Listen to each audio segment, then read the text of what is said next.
Thanks for joining us once more, and as promised, here we have the kit review of the Trumpeter E100. You would have just seen my kit review on the Amusing Hobby E100 and E5. So this is the same E100 vehicle with a different turret. So it's got a sort of King Tiger style turret as opposed to the big box one that the Krupp tank has. Now, let's open this. Oh, well, before we do that, let's have a look at the box. So you've got a little bit of box art there showing the details of the vehicle and a completed kit dressed up there so you can have a look, and a little bit of a rundown on the tank itself. So, yeah, nothing huge, but a little bit of info. Now, all the parts in this kit come bagged, which is great. Someone said to me the other day, why do you keep mentioning it? They all do it. No, they don't. Believe it or not, they don't. Now, let's have a look at the instructions and painting guides first. So, you see the marking guides here. You've got the two camo schemes. You can really do whatever you want. These vehicles never existed beyond a couple of prototype hulls. So, yeah, just have a bit of fun with it. And it has the night vision set up on this one as well. Let's have a look at the instructions. So you got your sprue counts here, and the instruction sequence is a little bit different from the Amusing Hobbies, not radically so, but yeah, you get the idea. You still got the steel rimmed road wheels, everything like that there, so nothing too hefty, nothing too difficult to do. It's all fairly simple. You got the sprockets in your idler wheel, and it shows you putting them on along with the tracks at the same time, essentially. And you got your detail, top of the hull, a couple of hatches, engine area, etc., etc., and then your photo etch grills to go over those, and a few tools and bits of assembly on the back. Join the hulls together, do the back plate, put that on, work on the gun, get your turret done. Pretty basic. Alright, so nothing difficult on this at all. Now you'll notice on the Amusing Hobbies one, it's got the muzzle brake. It doesn't have a muzzle brake on this kit, so it is a bit different in that regard, as well as the turret. And let's just have a look at the turret here. So I'm just going to put this aside. Alright, so let's have a look at that. The turret is nicely moulded. There's some good weld detail on there. Interlock welds like the Germans always liked. Now, I find it curious that the idea of these vehicles was to increase production speed and reduce production costs, but they still use the interlocked welds. And I know they were stronger. I know they were a stronger system, but they're still fairly time consuming. So I wonder whether I thought they were going to save the labour on this vehicle, but anywho. And we'll move on with the rest of the sprues. Now, track links. So you got your rubber tracks or your vinyl tracks. Personally, I'm a fan of them. There's a tiny few little pin marks, things like that, to clean up in the centre of these, but nothing too hard, nothing difficult. And it'll save you a bit of time. You can see how many links there are on these. There's heaps of them. And then the Amusing Hobby kit, if you really want the individual tracks, and the Amusing Hobby kit has them.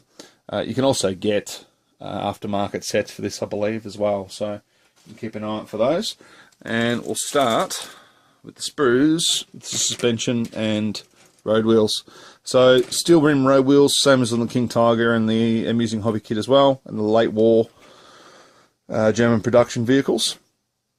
And you can see your sprockets there, suspension system, a little bit of detail for the back, and then some individual track links that go on the turret afterwards, just to dress it up a little bit. Some more road wheels, and the rest of the suspension system, so your suspension arms, things like that here. Pretty simple. You got your grills for the engine deck, engine covers, and detail on the road wheels is nice. All the parts in this kit are really well made. Excuse me. For the price, it's very, very good. You get a lot of kit for really not a lot of money. Good bang for your buck. The yeah, kit itself, no flash, no injector pins that are in any areas that are going to cause you any problems. There's only one spot where I've noticed a bit of flash, and we'll cover that in a minute. you'll see it's got the two-piece barrel. The Amusing Hobbies one had a single-piece barrel, so you may have some issues with the seam along that. I never really have a problem sanding them. I tend to do a fairly good job of that. However, you can get an aftermarket barrel for this, I believe, now too. I'm pretty certain I saw one the other day. So if you do really want to get a turn barrel, you can. Or cupola, the hatches, yep, nice. Very, very nice. Now, rear plate for the engine. Rear plate for the hull. And that's upside down, so let's just turn that around. So yeah, rear plate for your hull there. Very basic detail on it. Nothing over the top, and you've got your tools and your side armour. So the skirts that go on the side. Now this is the parts where you see a little bit of flash just on the inside here. It's only really small, but very simple to clean up. It's just a tiny bit of sandpaper. You'll get rid of that in seconds. So even though it's there, it's not a major issue. Now, lower hull.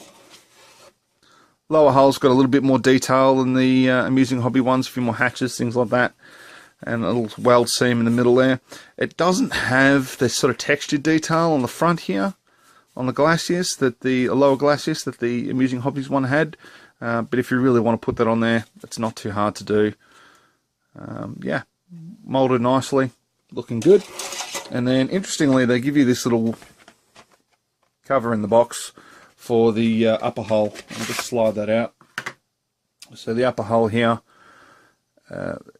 could be the twin of the other kit. It's really very, very similar. Only difference that I've really noticed is the fans have been molded in on this one, whereas on the other kit they're separate. Otherwise, very, very similar. A little bit, maybe tiny, a little bit more detail, maybe if I'm being really picky. But yeah, looks good. Looks good.